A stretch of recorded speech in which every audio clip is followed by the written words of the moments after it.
आम्ही म्हणालो होतो आम्हाला अग्नी देण्याचा अधिकार रणजितरावांचा असेल. आज तो अधिकार आम्ही तुमच्याकडनं काढून घेतला.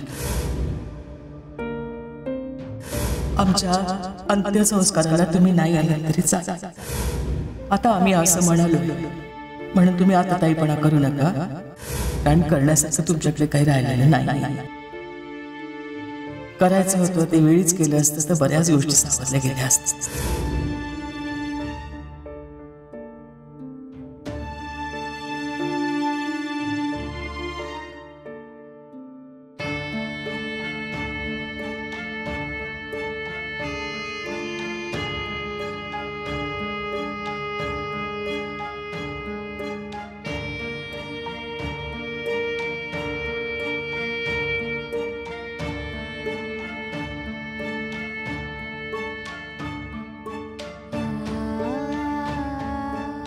आईने बाळाला जन्म दिला की नाळ तोडली जाते, पण आईची बाळापासून नाळ कधीच तुटत नाही. आई साहेबांनी तोडली ती आज.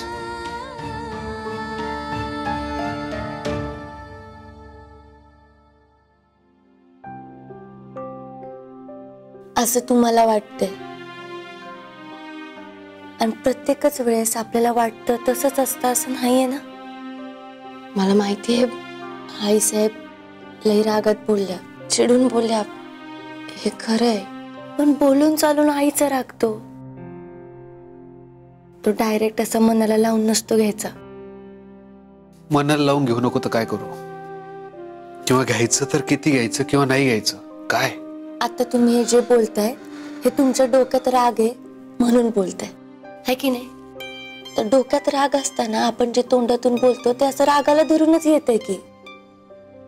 एकदा थंड डोक्याने विचार करा आणि काय म्हणता तुम्ही ते, हा तटस्थ दृष्टिकोनातून विचार केला पाहिजे. मग आईसाहेब जे काय बोलल्या ना ते त्यांच्या फक्त ओठातून आलतं, पोटातून नाही.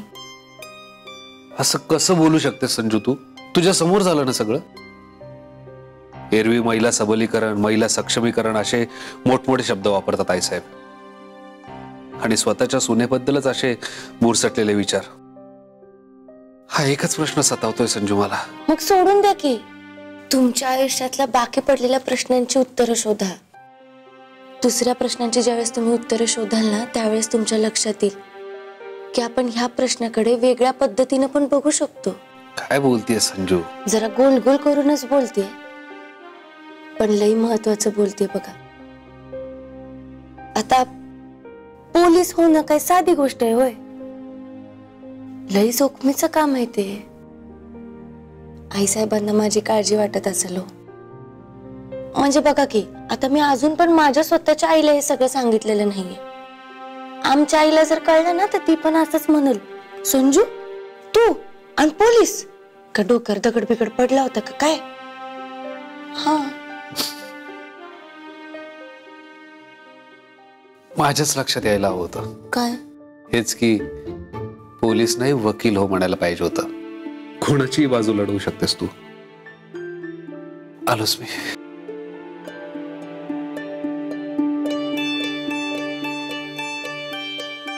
कुणाचीही नाही, आपल्या माणसांसाठी आपल्या माणसांची बाजू लढवते.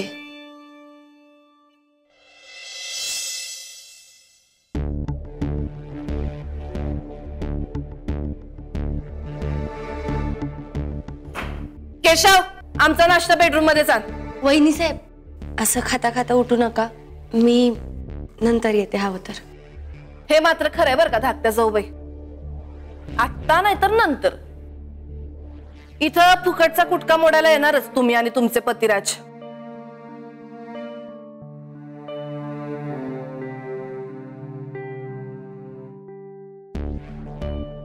काय आकडे मोजतीये? मोज मोज, बिंदास मोज. एक मोज नाही तर 50 मोज, आम्हाला नाही फरक पडत. केशव दादा मी येते नंतर. एकटीच येणार का येताना पदराला बांधून आणणार नवऱ्याला? या या, वाडवडिलांच्या पुण्याईमुळे तुम्हाला खायला मिळतंय हा ना.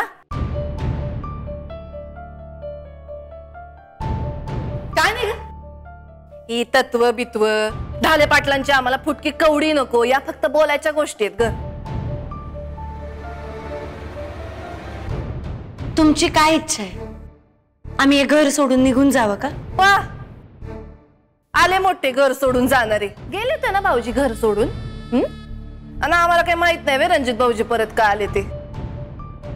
व्हरायटी पाहिजे होती ग त्यांना.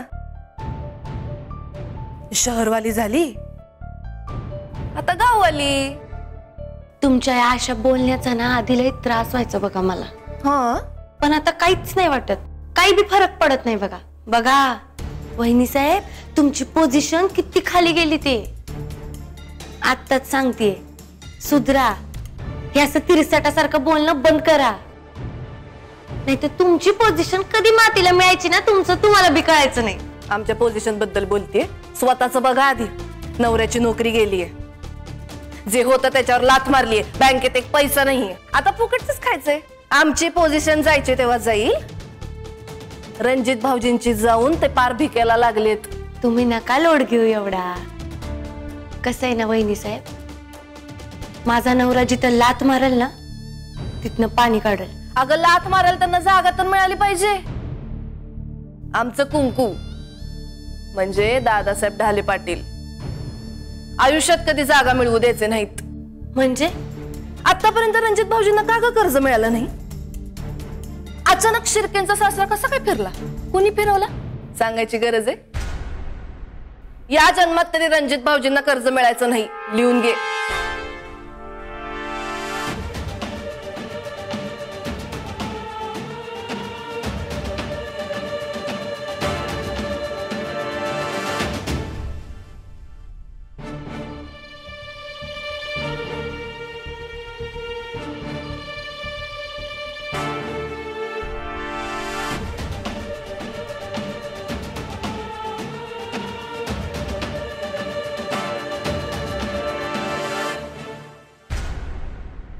दादासाहेब, आओ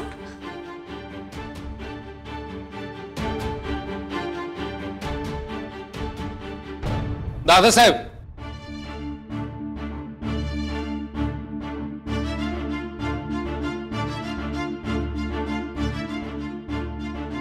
रणजितराव, तुम्हाला जायचं नसेल पण आम्हाला ऑफिसला जायचंय. आणि कामाला जाणाऱ्या माणसाला अडवत नसतात एवढं सुद्धा कळत नाही का तुम्हाला? अडवणूक तुम्ही केली दादासाहेब. तुम्ही म्हणाल ती पूर्व दिशा असं ऐकणारे ऑफिस मधले लोक हवेत ना तुम्हाला. अनफॉर्च्युनेटली मी त्यातला नाही. पण म्हणून त्यांचं भलं होत असतं आणि ते मेंटेन राहतं. बरं तुम्हाला नसेल पण आम्हाला बक्कळ काम आहेत. असतील ना, समोरच्याचं नुकसान करून स्वतःचे किसे भरायचे असतील. दादासाहेब, एवढं बाबूजी करतात, ऋषिकेशला जातात, यो त्यो करतात, पण हाव काही अजून गेली नाहीये. उलट हाव इतकी वाढलीये की समोरचा गरीबही दिसत नाही आणि माणुसकी दिसत नाही. दिसतो तो फक्त बँक बॅलन्स, फायदा आणि ढाले पाटलांची संपत्ती.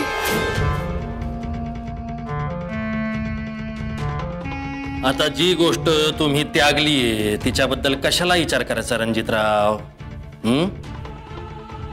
द्राक्ष काढून हातात देत होतो आम्ही, पण तुम्हाला नको होती. आता आंबट आंबट म्हणून ओरडताय, याला काय अर्थ आहे? झालं तुमचं, येतो आम्ही. तुमची सगळी उलटी कामं दिसत आहेत बरं मला दादासाहेब. मग बघा, नाहीतर डोळे मिटा. बरं, या पुढच्या 30 सेकंदानंतर आम्ही इथून जाणार आहोत आणि तुम्ही आमच्या वाटेतून बाजूला होणार आहात. असं किती जणांना बाजूला करणार आता? माधूच्या जमिनीचं प्रकरण असू द्या, पॉवर ऑफ अटॉर्नीचं असू द्या, आत्ताचं कारखान्याच्या फाईलचं प्रकरण असू द्या, एवढं सगळं होऊन सुद्धा थोरले बंधू असल्याचा मान मी दिलाय दादासाहेब. रणजितराव, तुम्हाला जे काही करायचं ना ते करून घ्या. ते मी करतोच आहे. बिना कर्जाचं. काय आलं? खटिंग साहेब वसमतवाले खाल्ली न पलटी त्यांनी. विचार करा का रणजितराव, या जन्मात तुम्हाला आम्ही कर्ज मिळू देणार नाही. तुम्हाला आमच्याकडेच यावं लागणार आहे नाक घासात.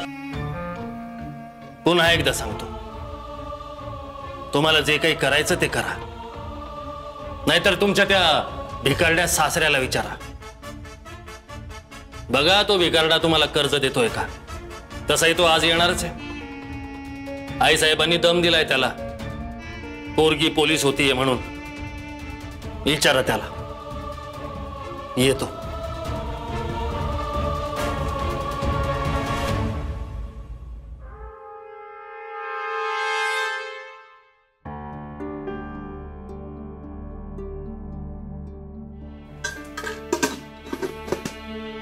अहो हे काय, तुम्ही आज किचन मध्ये? का मी येऊ शकत नाही? नाही तसं नाही, येऊ शकता की. पण काय झालं, भूक लागलीये का? म्हणजे बघा, जेवण असं 10 मिनिटात तयारच होईल, मग लगेच वाढते. मला भूक नाहीये. आता हा कोणाचा राग काढताय माझ्या जेवणावर? दादासाहेब. देवा, आता देव इथे येऊन काय करणार आहे संजू? या बरं तुम्ही इकडं बसा. बसा जरा.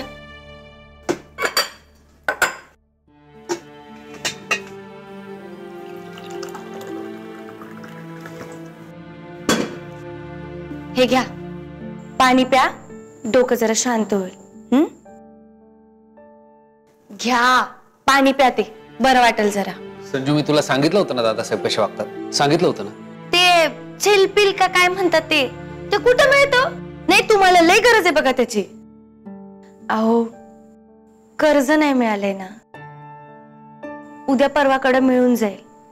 त्याच्यासाठी एवढी चिडचिड. तुला माहितीये संजू कर्ज का नाकारलं आणि त्यामागे कोणाचा हात होता? तुम्ही आता दादासाहेबांशी आणखीन वाद नाही करणार. आता मला या घरात आणखीन वाद नकोयत, भांडणं तर बिलकुल नकोयत. एका अर्थी कळलं ते बरंच झालं म्हणा. पण असंही अडथळ्यांची शर्यत पार करायला आवडतं मला. शिर्क्यांनी कर्ज नाकारलं त्यावेळी वाईट वाटलं, पण का त्याचा विचार येत होता. आता कळलंय का, तर आगीवर अजून फुंकर मारल्यासारखं झालंय. वा रे मेरे शेर. जाऊ दे, तुम्ही डोक्यात राग नका घालून घेऊ.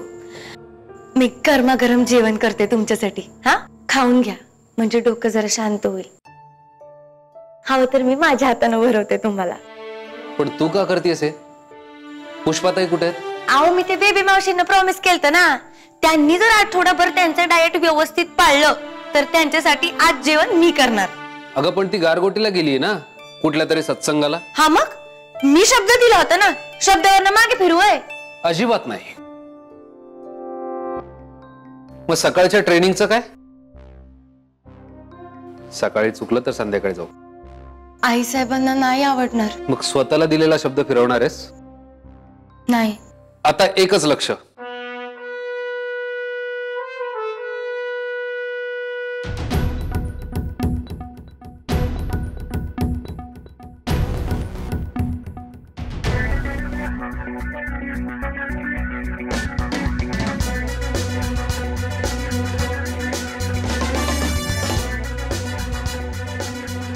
पोलीस सब इन्स्पेक्टर संजीवनी रणजित ढाले पाटील.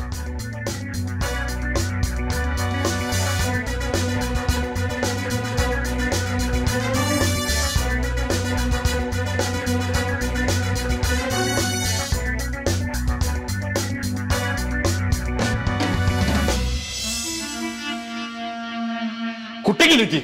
हा, मायला स्वतःची नाही तर निदान स्वतःच्या डॅडीची तरी काळजी करायची. हा, पानमुंद्यात असताना सरळ होती, इथे येऊन बिघडली पोरगी. हो का? मग आमच्याकडे कशाला पाठवून दिली? वहिनी साहेब, तुम्ही आमची पोरगी कुठे? हा, कुठे ती कार्टी? ए बाहेर ये. अरे काय पोर खेळ लावला का इथं? मग दाखवतो, बाहेर दाखवतो. हो, कशा पहिला कारगत आरडतायचा? कल्याणी मापात राहायचं, इथंच थांब. ए किरणिस्टिक पोरगी, हा पिकनिशे संजय, बाहेर ये. काय हो, यावेळी काही करणार का नुसतंच बोलणार?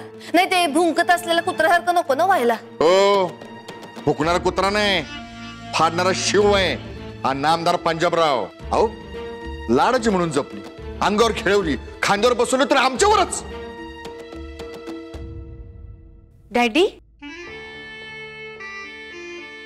कशाला ओरडताय एवढे?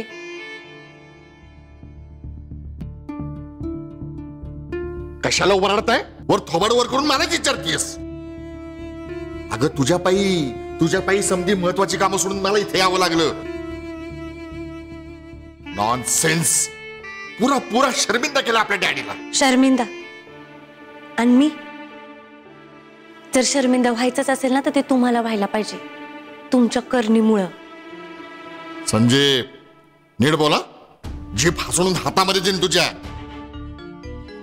आपल्या 750 एकर डोंगराची केस उभी, तिथं मला वहिनी साहेबांचा फोन आला. लाखो रुपयांचं नुकसान करून मला इथे यावं लागलं. नॉनसेन्स. वहिनी साहेब कुठे? आईसाहेब बाहेर गेलेत, आत्ता नाही भेटायच्या. बरं झालं. कुठल्या तोंडाने त्यांच्या समोर जाणार होतो. पण काय घे संजय, तुझी अक्कल काय शेण खायला गेली होती का? हा, हे बघ, नीट ध्यानात ठेव. खानदानी माणसं कवा बी नोकरी करत नाही. आणि इथं या खानदानी माणसाची स्वतःचीच पोरगी नोकरी करणार, ती बी पोलिसात. अहो गप्पसा की जरा. जावई बापूंनी ऐकलं तर? हे बघ, इथं सगळ्यात मोठी आम्हीच आहे. आमच्यापेक्षा मोठं नाही तर कोणी. तेव्हा आम्ही गप्पा नाही बसणार. काय झालं?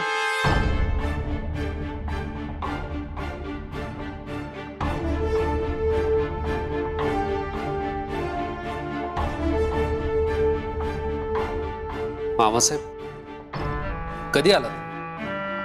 काही महत्वाचं काम होतं का? नमस्कार करतो म्हणून. अंबाबाई भलं करू तुमचं. काय बोलत होता तुम्ही? अहो हेच की, आमची पोरगी आमच्या इज्जतीवर डाच आणतीये. हे बघा रणजितराव, तुमचं हे प्रोग्रेसिव्ह मॅटर ते पुणे मुंबईत ठीक आहे, पण इथे पानबुंद्यात आमची करोडोची इज्जत आहे. त्याला बट्टा लागू देणार नाही आम्ही. खानदानी माणूस आहे आम्ही. समद्यांमध्ये ढाले पाटील खानदानी आहेत की नाही आहेत? मग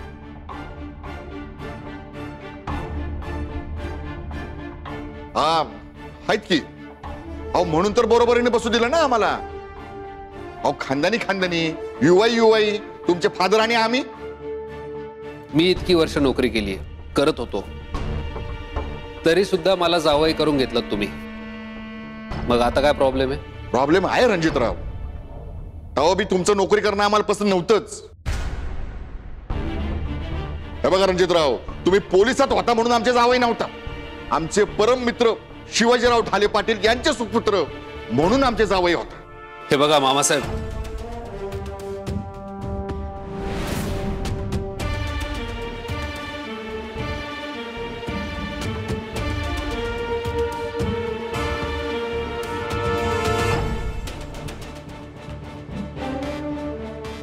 आई, तुला काय वाटतं? कल्याणे, खानदानी माणसाची खानदानी बायको आहे ती. तिला कळतात तिच्या मर्यादा.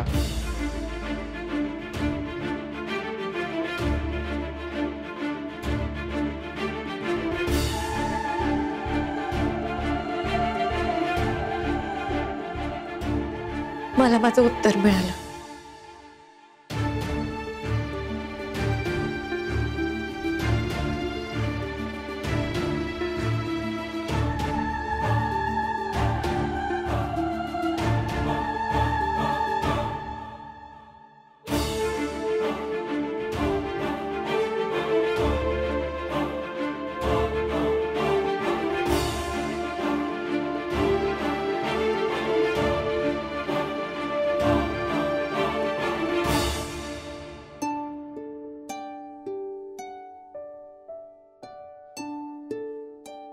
संजू,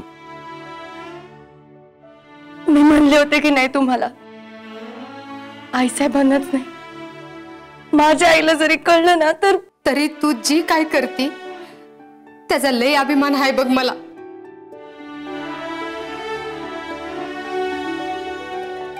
आई,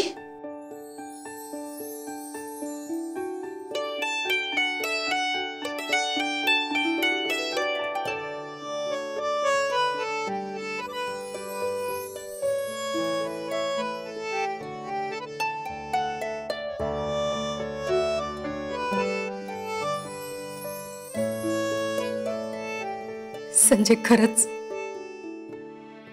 पर वाईट फक्त एकाच गोष्टीचं वाटतंय बघ की मी कधीच तुझ्या पाठीशी उभी राहू शकली नाही. पर खरं सांगू संजय, जेव्हा तू वर्दी घालून माझ्या समोर येशील का नाही तेव्हा येता जाता तुला फटके देणाऱ्या ह्या आईला असं वाटेल आपण एक लई मोठी लढाई जिंकलो.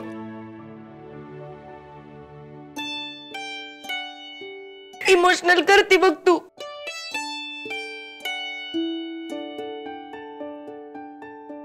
अगं नाही, आता आशीर्वाद नाही, आता